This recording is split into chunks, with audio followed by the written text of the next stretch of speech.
regarding this Gorilla 450 feedback compared to Himalayan 450, இதுக்கு வந்து power கொஞ்சம் அதிகமாக இருக்குது. Initial torque first gear second கியரில் வண்டி புல்லிங் பயங்கரமாக இருக்குது. Because it's light weight. டிஸ்அட்வான்டேஜ்னு பார்த்தீங்கன்னா ஃபியூவல் டேங்கோட கெப்பாசிட்டி ரொம்ப கம்மி. அடிக்கடி பெட்ரோல் போட வேண்டியதாக இருக்குது. ஹிமாலயன்லாம் இது வரைக்கும் ஒரு தடவை போட்டிருப்பேன். மைலேஜ் ரொம்ப கம்மியாக இருக்குது. 26.5 தான் கொடுக்குது. ஹிமாலயன் வந்து ஒரு 28 to 30 கொடுக்கும். அதுக்கப்புறம் விண்ட்ஷீல்டு இல்லையா, விண்ட் பிளாஸ்ட் எக்கச்சக்கமாக இருக்குது. சிட்டி ரைடுக்கு இந்த பைக் வந்து பர்ஃபெக்ட்.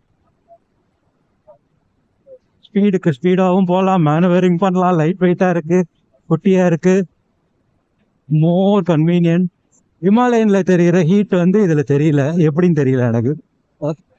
அப்புறம் வைப்ரேஷன்ஸ் கம்மியாக இருக்குது ஹிமாலயனை கம்பேர் பண்ணும்போது. விஷ்ணு சுரேந்தர் பின்னாடி ஹிமாலயன் 450 வராங்க. ஃப்ரண்ட்ல நகுலன் நவீன் KTM 390 அட்டகாசம் பண்ணியிருக்காங்க.